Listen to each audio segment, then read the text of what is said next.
It troubles me to even ask this of you, but you must appeal to Lady Marjorie to intervene on our behalf. She is our best hope, and can be a powerful ally, especially now when your family so desperately needs her help.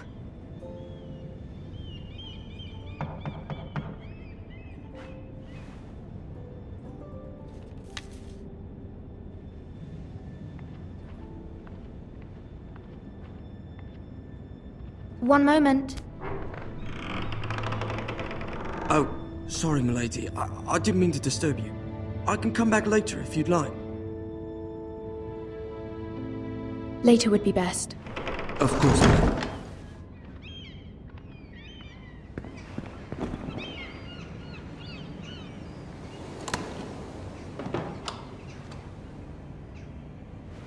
Lady Marjorie, you're early.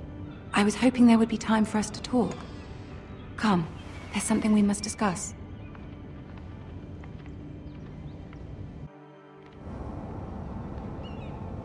From the day you arrived in Highgarden, I've thought of you more as a friend than as my handmaiden. A dear friend, in fact. Thank you, my lady. And you know how I feel about what's happened to your family. I feel your pain as if it were my own. What you've suffered is beyond imagining. My family wrote me, my lady. I don't doubt they must be overcome with grief. But you must not despair. We will get through this together. You must understand there are limits to what I can say, especially here in King's Landing, now that I am to be queen. To have a handmaiden from the north whose family fought for Robb Stark. It raises questions at a time I can least afford.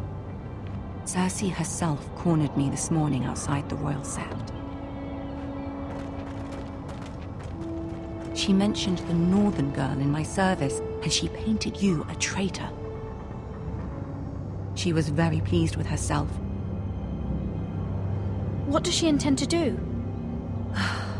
She intends to make you miserable, knowing that will make me miserable as well. She demands an audience. She wants an apology of some sort, for what I don't know, but she's waiting for us now, and I promised I would bring you to her. I wouldn't ask this of you if it were not important.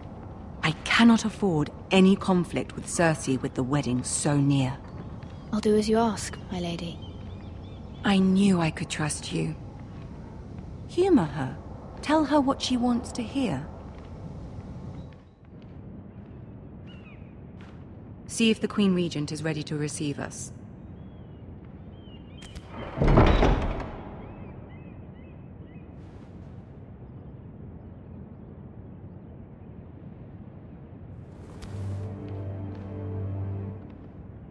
You'll be fine. I know you will. You may feel one thing, but you must say another.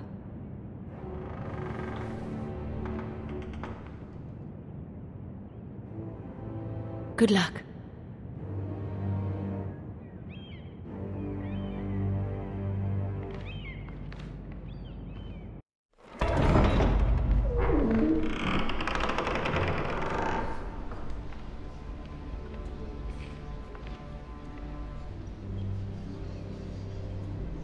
You can do this.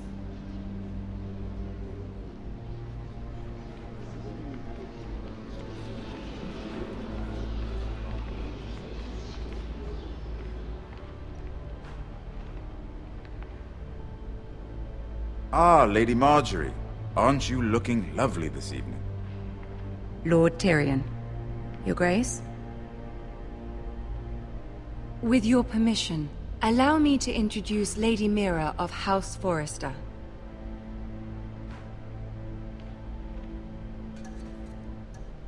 I am honored, Your Grace. Yet not honored enough to kneel, I see. House Forrester is a northern house loyal to the king. Are they? I beg your pardon, Your Grace. I wasn't talking to you. I want to hear from the girl. Is your family loyal to the king? Perhaps you should ask the new Lord Forrester. He's not here, is he? She is. Yes, Your Grace. To the one true king. The one true king. Yet she didn't say which. The girl is clever. She only meant... I don't care what she meant. I care what she said. I won't stand for impertinence from a girl of the North. If you would give her the chance to explain... Perhaps she can explain why the Forresters have been loyal bannermen to House Stark for centuries. A house of traitors. They were the Wardens of the North. We all served at the pleasure of the king. Clever girl. Perhaps too clever for her own good. And she would have us believe she didn't know which king she served. Is your house willing to swear fealty to your new liege lord, Roose Bolton? He is the Warden of the North, Your Grace. He is. And I the Queen Regent and Tyrion the Master of Coin.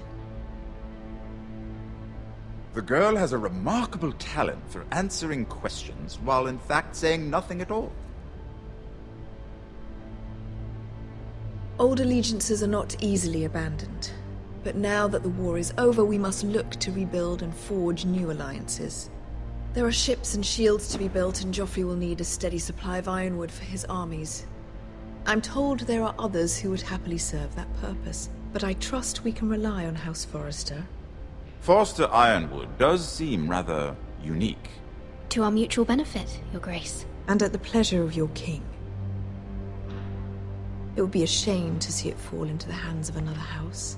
I imagine you'd do almost anything to prevent that from happening, wouldn't you? Ask any Lannister, and they'd do whatever was necessary to save Casterly Rock. It would be unfortunate to see another house lay claim to what's yours. Yes, Your Grace. I would do anything. I see. What would you have the girl do, Cersei? It's not as if she fought beside the Starks, wielding a battle axe for the Northern Army. It raises an interesting question, I suppose. Can we truly blame those who end up on the wrong side of the wall? Our dear Marjorie here was betrothed to Renly Baratheon on the false assumption that he would one day rule the Seven Kingdoms. Can we fault her for her mistake? Should she be held accountable? She was just following her heart, Your Grace. And the very same heart so quickly led her to my son. If there's a point to this, I hope you find it quickly. Loyalty can be such a hard thing to define. This city alone is filled with all sorts of ambitious opportunists looking to reinvent themselves, pretending to be something they're not. Who knows what lurks within their hearts? You are a girl from the north, here in service to Lady Marjorie. One can only assume her interests are yours. Yet loyalty to a king, that must be absolute, beyond question. And if your loyalties were to become conflicted between your king and the very person whom you serve, what would you do then? I'm sure she would... Let the girl answer the question. Go on. My loyalties would never conflict, Your Grace. That's a coward's answer.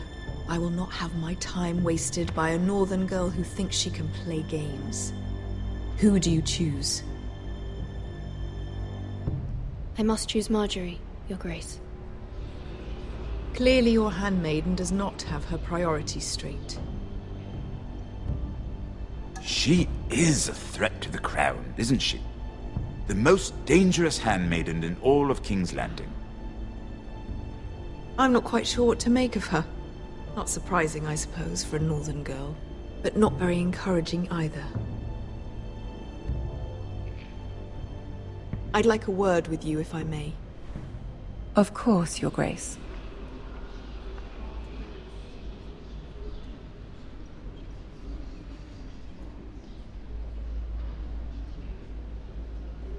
I'll walk you out. This may come as a surprise, but I met your father once, at the tourney at Lannisport. Even then he didn't trust Roose Bolton. We only spoke briefly, but your father struck me as an honorable man. You have my condolences for his loss. These would be trying times for your family, even under the best of circumstances. Thank you, Lord Tyrion. That's very kind of you to say. You were brave to declare your loyalty to Lady Marjorie. No doubt she was pleased, but Cersei, she will not soon forget what you said. It was quite the first impression. I, of course, found it all highly entertaining. I wasn't trying to please her. I think that was clear to everyone. My sister and I have our differences. She takes great pleasure in her little charades. I take mine in thwarting them. We must find our amusements where we can. She threatened to give your ironwood to another house. It is the Master of Coin who decides such matters. The Crown needs boats. Boats need wood, and I speak for the Crown in this regard, not her. What are you suggesting? I suppose the Crown could be persuaded to secure ironwood from House Forrester. Lady Marjorie might not look favorably on such an alliance, and it would infuriate Cersei. Although what would be amusing for me might prove rather dangerous for you and your house. Are you willing to risk that? It's a risk I'm willing to take, Lord Tyrion. Please. You are a brave girl, aren't you? I'll consider it. Now, if you'll excuse me, I promised Sansa I would join her for dinner tonight. 3 beautiful bottles of Dornish wine await my arrival. The mere thought of them makes me thirsty already. I hope we meet again. Nothing would make Cersei happier. Until then, be careful. This is not the North. King's Landing can be a nest of vipers to the uninitiated.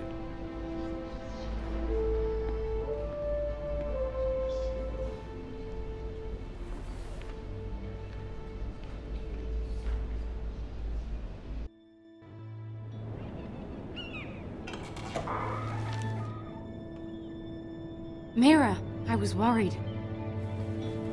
How was it? Cersei has a way of looking at you as though you're nothing. It went well. Really? That's a relief. Cersei is known for being rather difficult.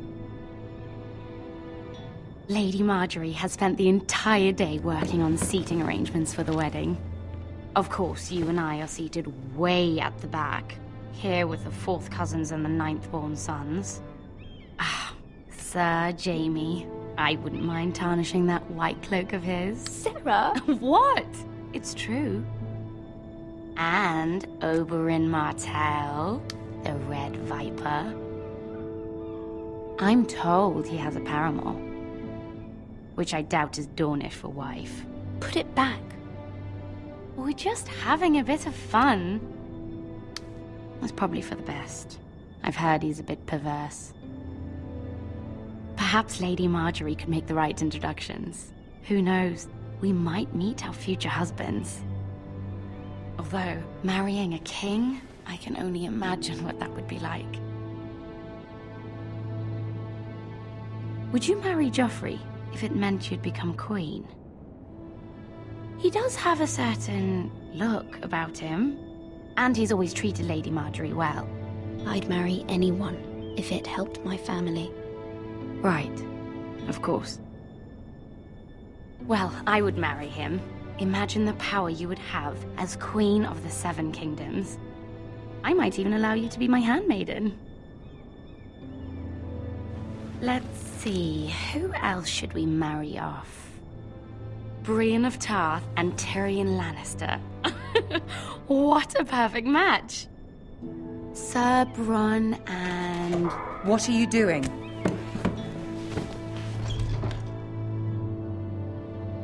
Well? We're sorry, my lady. We were just having fun. This is not a game. It's a battle plan. Allies and enemies can be made with every move. Yet they say it is men who are powerful. The Queen was rather disappointed by your display, Mira. I'm just glad it's over. King's Landing can be exhausting sometimes. There's always someone to please or some perceived slight to smooth over. I fear it will only get worse when I am queen. Once they know your true heart, the lords and ladies will have no choice but to love you. Do you agree?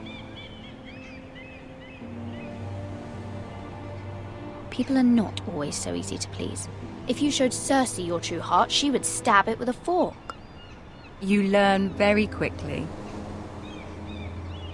Your words to Cersei were brave, but I know you must fear what the Boltons might do to your family. I do appreciate your willingness to appease her, as difficult as it may have been. Thank you, my lady. There's been something on my mind. Something important.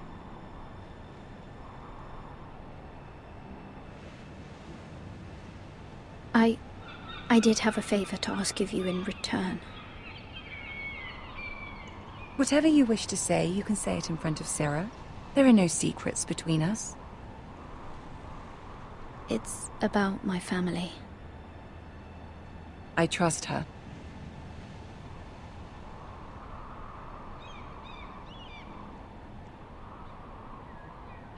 Go on. Ask. Please, Ramsay Snow is on his way to Ironrath to see my brother bend the knee. Ramsay? Roose Bolton's bastard? I fear my family will suffer if Ramsay is left to do as he likes. But if a raven could be sent to the Boltons to let them know House Forrester has the protection of the crown... That is no small request, especially now. Joffrey knows only too well your family fought for the Starks, and now you would have me ask him to intervene. Is the situation that dire? You can't, my lady. King Joffrey won't like it. Just think how he turned on Lady Sansa. My mother feels it is urgent, my lady. She's unfamiliar with King's Landing and its politics. I hope you can understand that. Very well. I'll make your request, but I cannot promise anything. Thank you, my lady. I will send a raven to my family at once.